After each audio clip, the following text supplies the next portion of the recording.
Salut à tous et bienvenue aujourd'hui dans Objectif Grip. On va parler du PPR, le poids par roue, et surtout précisément de comment est-ce qu'on ajuste le poids sur sa voiture et à quoi ça sert, pourquoi est-ce qu'on ferait ça, pourquoi est-ce qu'on modifierait le poids de la voiture sur chaque roue pour modifier l'équilibre. On y va tout de suite.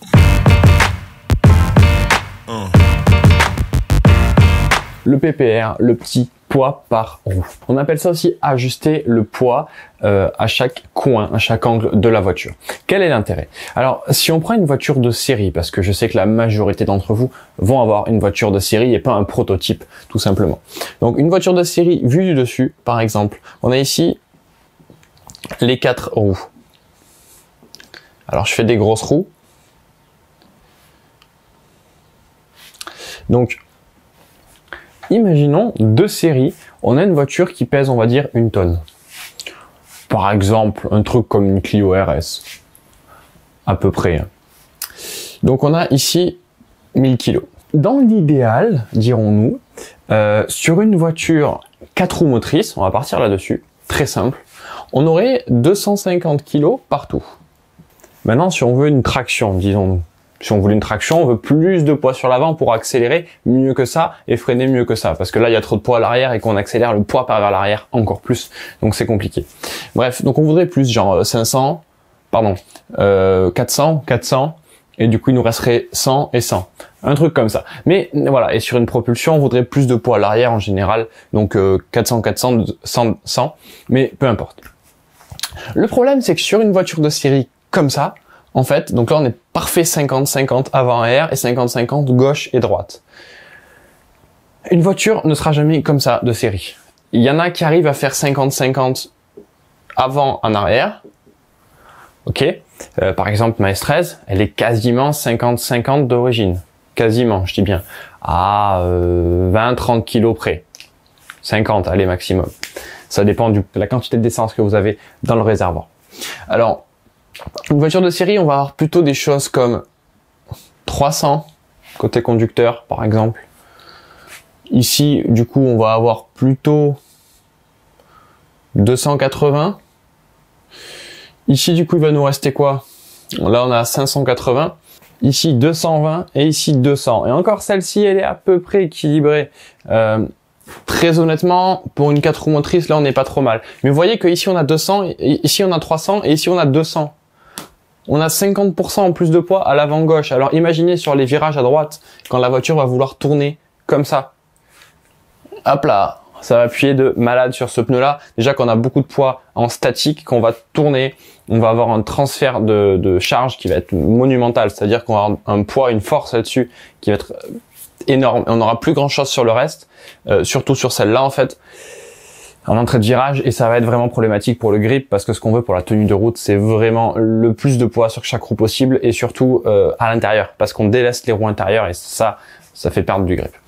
Bref, donc j'ai fait une vidéo sur le réglage de l'assiette et sur l'intérêt de l'assiette, mais globalement ça permet de donner du grip, de l'adhérence à un train, le train avant par exemple ou le train arrière, et de délester l'autre train, donc le train avant ou le train arrière. Ça permet d'avoir plus d'avant que ce qu'on avait avant ou plus d'arrière que ce qu'on avait avant. Donc voilà, c'est vous qui choisissez en fonction de propulsion, de traction, ou même du comportement que vous avez. Si vous avez une voiture qui est sous-vireuse, dans ce cas, vous allez mettre un peu sur l'avant pour avoir plus d'adhérence à l'avant, plus de poids. Mais passons. Du coup, là, on voit vraiment qu'on a quelque chose qui est vraiment pas homogène. De série, voiture à plat. Vraiment voiture de niveau. Ok, la voiture n'est pas penchée. Ça commence à être bien dégueulasse. Donc ce qu'on va faire, nous, c'est quoi l'intérêt de ce truc-là? Alors déjà, on peut peser chaque roue. C'est ce qu'on va faire normalement pour ajuster façon le poids de chaque angle. Ça, en général, on le fait quand on fait des amortisseurs. On veut mesurer le poids qu'il y a à chaque roue. Ça permet de dimensionner précisément et de façon et avec une très grande qualité les amortisseurs. Donc avoir quelque chose qui marche exceptionnellement bien. On appelle ça donc un poids par roue, le PPR. Mais là, on va aller plus loin. On va ajuster le poids par roue. Comment est-ce qu'on ajuste ce poids-là? Et encore une fois, quel va être l'intérêt? Alors déjà, la première chose à faire, là on a une 4 roues motrices, mais en général, on va pas essayer d'ajuster le poids avant-arrière. On va pas essayer de faire un 50-50 là, si d'origine on a un 80-20 par exemple. On va pas du tout essayer de faire ça. Pourquoi? Parce que déjà, première chose, c'est très dur, voire impossible. La voiture va être comme ça. Deuxième chose, c'est que si à 80-20, en général, c'est que c'est une traction. Si on a l'inverse, ou plutôt 70-30, parce que 80 à l'arrière c'est vraiment beaucoup, 70-30, là on a plutôt une propulsion. Donc propulsion, traction, et là c'est une 4 roues motrice, à peu près. Bon, ma propulsion est comme ça, mais voilà, c'est dans le ordre d'idée. Ça c'est une propulsion moteur arrière par exemple, donc la 4 roues propulsion. Une traction 50-50, honnêtement ça va pas marcher très bien. Donc dans tous les cas on va galérer où ça va faire des choses qui sont vraiment pas bonnes. Ce qu'on va essayer de faire par contre sur une voiture de série, c'est qu'on va vraiment essayer d'avoir le même poids à gauche qu'à droite, à l'avant et à l'arrière. C'est-à-dire que on va essayer de rattraper ce décalage là de gauche à droite. Une fois qu'on l'a rattrapé au maximum d'un côté, c'est-à-dire à l'avant pour une traction ou à l'arrière pour une propulsion, une fois qu'on a fait ça, on va essayer de garder ce rapport à l'arrière. C'est-à-dire que ici, on va réussir, à mon avis, à avoir 2,90, 2,90. On enlève 10 kg là, on met 10 kg là, grosso modo. Là, on a le même poids à gauche et à droite. Donc à l'arrière, on va vouloir avoir le même poids. C'est pareil, 2,10 et 2,10, pardon. Là, ça va être bon. Mais imaginons un autre exemple. Donc là, c'est très simple. Imaginons un autre exemple. Notre voiture fait toujours 1 tonne. Mais on va partir avec un truc qui fait 350 kg ici, 300 ici. Du coup, on a 650. 150 ici et 200 là. On va dire ça. Là, vous voyez bien qu'on va pas arriver à choper, à faire ce décalage aussi énorme. Au vu de la voiture, hein, bien sûr. Si on a une voiture de 2 tonnes, on va arriver à faire un décalage comme ça. Disons qu'on arrive du coup à 330, 320 et que ici du coup on arrive à 190, 160. Voilà, ça c'est notre nouveau poids, une fois qu'on a réussi à modifier l'assiette de la voiture. Je vous expliquerai juste après ça, comment est-ce qu'on fait pour modifier du coup le poids sur chaque roue. Là je vous explique vraiment dans quel but on le fait et qu'est-ce qu'on cherche à faire. Et ensuite, je vous expliquerai vraiment comment on le fait. Alors, là on voit bien que c'est pas exactement pareil. On va faire par exemple, ce qu'on va faire c'est on va prendre le poids à gauche et on va le diviser par le poids à droite. Donc 330 sur 320. Ça fait 1,03. Donc on a 1,03 plus de poids à gauche qu'à droite. On a 3% en fait. Donc ce qu'on veut c'est pareil ici, sur ce train arrière là. On veut que le poids à gauche sur le poids à droite soit égal à 1,03. C'est ça qu'on veut, tout simplement. Donc là on va faire un peu de maths à la limite. On va essayer des poids et on verra lequel marche. Donc là on a 190, 160. Je pense que à vue de nez comme ça, 178 sur 172, ça doit faire quelque chose comme ça. On doit pas être très loin. Mais voilà, je vous donne l'idée. Donc on est à peu près à 177 sur 173 et 178 sur 172. Voilà, ça fait à peu près 1,03. Donc ici on va vouloir à peu près 177 kg et ici 172 kg. Pour avoir du coup le même rapport gauche-droite à l'avant qu'à l'arrière. Et ça c'est capital. Pourquoi c'est capital? Parce que ça permet d'avoir une voiture qui va être équilibrée et homogène et qui va agir pareil sur un virage à droite que sur un virage à gauche. Au niveau du comportement, de l'équilibre de la voiture. Parce que si le train avant un décalage gauche-droite différent du train arrière, essayez-le, je vous garantis, c'est le jour et la nuit. Donc on essaye vraiment d'équilibrer gauche et droite. Bien sûr, on les rapproche le plus possible, mais une fois qu'on les a rapprochés, qu'est-ce qu'on fait? On regarde, on calcule donc ce décalage, soit gauche sur droite, soit droite sur gauche. Bon, gardez gauche sur droite, c'est très bien. Et on essaie de faire pareil à l'arrière. Donc voilà. Tout à l'heure, j'ai dit qu'une propulsion, on essayait plus de régler l'arrière. Vous pouvez aussi régler l'avant. Ça dépend en fait. Si votre propulsion elle est plutôt 50-50, on va plus régler l'avant. Si elle est 70-30, on va plus régler l'arrière. Parce que c'est le point dominant. Et ici, en fait, quand on va accélérer, on va avoir du poids qui va se transférer. Bon, là aussi, mais beaucoup moins qu'ici, en fait. Et voilà. Donc, globalement, c'est comme ça qu'on fait. Pensez bien à garder gauche et droite. Pas essayer de faire arrière-avant. Arrière-avant, c'est moins important. Bien sûr, l'idéal, l'idéal. Et encore, l'idéal, ça dépend vraiment du circuit. Parce que arrière-avant, les voitures 50-50, beaucoup de gens disent que c'est l'idéal. Mais en fait, c'est pas du tout l'idéal. Sinon, on ferait pas des voitures 70-30. Rien que pour ça. Je veux dire, c'est mon argument, pas principal, mais le plus simple. Une propulsion, comme ça, là, elle va accélérer de psychopathe. Une propulsion comme ça, elle va accélérer beaucoup moins.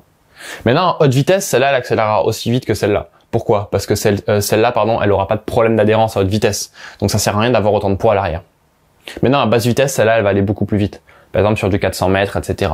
Et sur les circuits lents, où il faut réaccélérer. Ok? Autre chose, c'est que ça, c'est un moteur arrière. En général, pour avoir autant de poids comme ça. C'est même sûr. Pour un moteur arrière, ça tourne mieux central arrière, qu'on soit d'accord. Ça tourne mieux parce que le moteur est central. Après, on a les centrales avant qui sont comme ça aussi, ça tourne quand même moins bien qu'un central arrière. Bref, il y a plein de choses comme ça. Ça dépend vraiment de la voiture que vous avez, mais pensez que le 50-50, c'est pas du tout forcément l'idéal sur une voiture, sur une propulsion ou même sur une traction, surtout sur une traction d'ailleurs. Donc, jouez avec le avant-arrière, vous allez voir, ça change beaucoup le comportement, ça dépend vraiment encore une fois du tracé, de la vitesse à laquelle vous allez et de la voiture. Mais en tout cas, ce qu'il faut impérativement avoir, vraiment impérativement, c'est gauche-droite. Il faut que gauche-droite à l'avant soit pareil qu'à l'arrière, ou le plus proche possible, vraiment au pourcent près. Pourquoi ? Parce que, comme je vous dis, ça permet d'avoir une voiture qui est équilibrée et qui surtout n'est pas traître, qui a toujours le même comportement. C'est vraiment capital. Donc, comment est-ce qu'on fait, en fait, pour modifier les poids de chaque roue? Parce que ça, je vous l'ai pas dit. Donc, bien sûr, l'idéal, c'est de mettre une balance sur chaque roue. Sinon, il y a d'autres moyens. Mais bon, honnêtement, c'est le plus simple et le plus rapide. Si vous avez qu'une balance, ben, vous la faites tourner. Mais le problème, c'est qu'il faut que votre voiture soit à plat. Donc, quand vous enlevez la balance, il faut mettre une cale de la même épaisseur que la balance. Voilà, donc c'est un peu compliqué. Quasiment toutes les écuries de circuit ont une balance, ou du moins vont chez quelqu'un qui a une balance. Donc allez les voir, vous pouvez louer les balances en général, ou ils peuvent vous les prêter, etc. Donc voilà, demandez. L'idéal c'est d'avoir un pont avec ça, parce que ça permet de lever la voiture, régler l'amortisseur et la redescendre. C'est beaucoup plus rapide de cette manière, plutôt qu'avec un cric ou quoi. Et peut-être une dernière chose, avant que je vous explique comment bouger les roues, pensez à débloquer les barres stabilisatrices, à les dévisser pour ne plus qu'elles soient en tension. Et une fois que vous avez réglé votre poids par roue et votre hauteur, là vous pouvez remettre les barres stabilisatrices, bien sûr, ajuster les biellettes de barres stables pour qu'elles soient à la même hauteur si elles sont réglables. Si elles sont pas réglables, ça va pas être top, honnêtement. Pour ça qu'on veut des biellettes de barres stables réglables, même si vous avez une barre stabilisatrice d'origine. Préférez aussi les biellettes de barres stabilisatrices rotulées, 100% rotulées, qu'elles soient d'origine. Tant qu'elles sont rotulées d'origine, c'est bon. Mazda en fait des comme ça existe. Et sinon, ben, vous achetez des rotules dans le commerce, des vrais rotules, des bonnes rotules de qualité, et vous les mettez sur votre barre anti-roulis d'origine. Il n'y a aucun problème avec les barres anti-roulis d'origine. La barre anti-roulis avant sur une traction et la barre anti-roulis arrière sur une propulsion d'origine sont en général exceptionnelles. On les garde parce qu'après c'est trop rigide. Sinon, une fois qu'on a mis de bons amortisseurs. Donc comment est-ce qu'on fait? Alors, imaginons j'ai mes 4 roues et je veux augmenter le poids ici parce que ici j'ai 280 et ici j'ai 300. Comment je fais? Eh bien, il me suffit de prendre mon combiné fileté ou mon amortisseur qui a un corps fileté parce que il faut pouvoir en fait régler au millimètre près la hauteur de la voiture et donc on fait ça avec le siège de ressort. S'il est fileté, ça permet de le régler vraiment la hauteur précisément. Donc on va lever ce coin-là, je dis bien lever. Parce que dans le cas de l'assiette avant-arrière, on baisse un train pour prendre de la force, comme sur une pente, prendre du poids en fait. Ici, il y a plus de poids que ici, si votre voiture elle est en pente.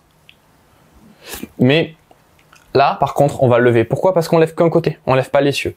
Donc en fait, on va mettre en tension, c'est comme si vous étiez à deux, en fait, et que chacun portait une roue à l'avant, ou un cyclo, une moto quoi.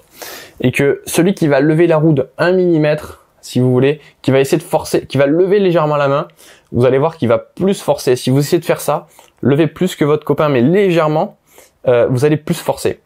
Par contre, si le scooter il est comme ça, ou qu'il est comme ça, ou la voiture, bien sûr il y aura plus de poids ici ou ici.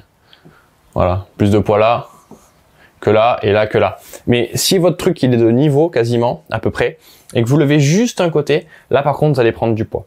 Donc c'est un peu différent. Elle va pas être complètement de travers, hein. C'est l'idée. Elle va être à peu près de niveau. Comme on fait des millimètres, ça réagit pas exactement pareil. Donc ce que vous faites, c'est vous levez légèrement le train qui est en manque de poids, on va dire. Donc vous baissez la voiture au maximum de ce que vous voulez être. Encore une fois, regardez ma vidéo sur le rabaissement, parce que il faut pas forcément rabaisser sa voiture. Et si on le fait, il faut le faire bien. Donc bref, vous mettez soit à la hauteur d'origine, soit à la hauteur minimale à laquelle vous voulez être, en ayant rabaissé correctement la voiture. Et ensuite, vous relevez là où il manque du poids.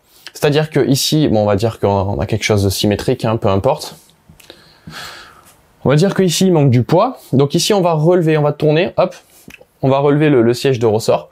Et on va par exemple passer à 290.